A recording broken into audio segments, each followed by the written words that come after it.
All right, today we're replacing the catalytic converters and downpipes on a 2011 Camaro RS. That's the 3.6 liter V6.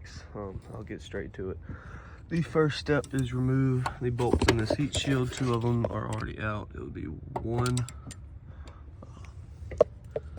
two, and the third one is right down here. There. And the exact same location on this side. You have one, two, and three that I'm going to access from the bottom. I've got the car up on ramps so that I can slide under it with a creeper. Let's get to it. This is my setup of choice. I got a wobble extension with an impact wobble and a short 10. Not the easiest thing in the world, but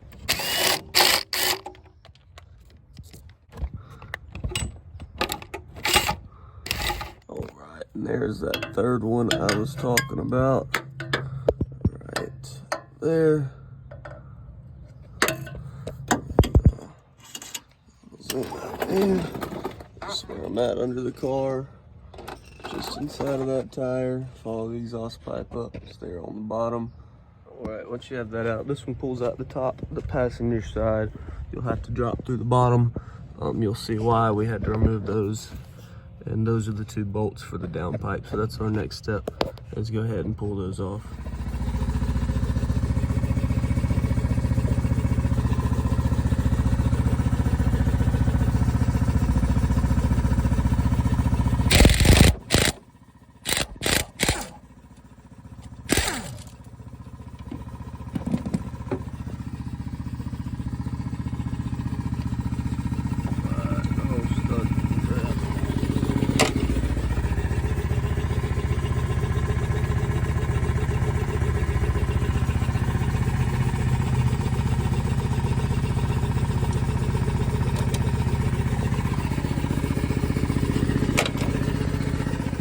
Next step, come on back here. Once again, you're following that downpipe catalytic converter, and the next step is going to be that there. We got a clamp on each side, same size, a 15 millimeter.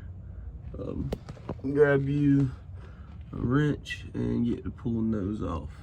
All right, so these here are your O2 sensors. You're gonna wanna take a 22 millimeter. You're really gonna want a long handle, or you can buy an O2 sensor socket at the store that allows you to put a ratchet on it.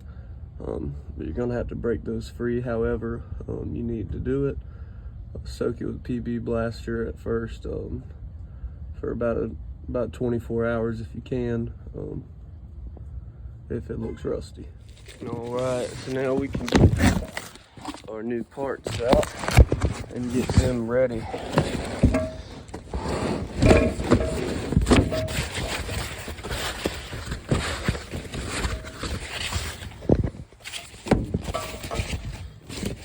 All right, so here on the new part came with the gasket kits.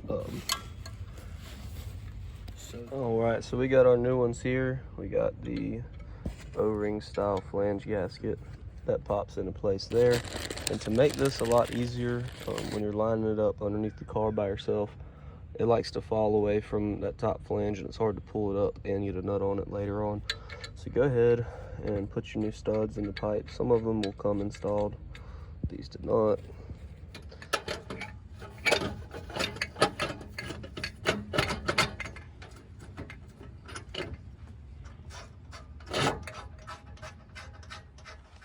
That's one side in, all the way back. Factory clamp worked. So with these O2 sensors, if you chose not to unplug yours like I did with mine, basically when you're going to reinstall them, you want to twist them to the left however many turns that it's going to go back in, so that whenever it's tightened down, the wires aren't twisted. All right, for the passenger side, I would definitely recommend trying to get these nuts started from the bottom before you come and tighten them. If you don't have extensions and an impact, you may just want to tighten them from down here. Not fun, but it's doable. These new nuts that we got are 9/16.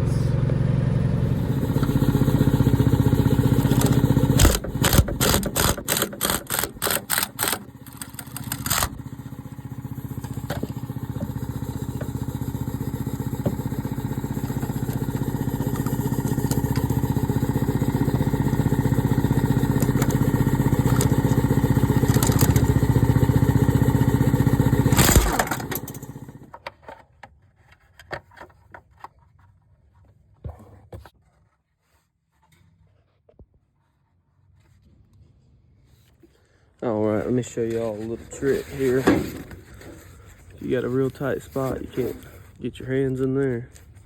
Take you a plastic bag, type of cellophane, or even a piece of a rag if it's a bigger bolt. Stick it over the head and then jam it in that socket. There.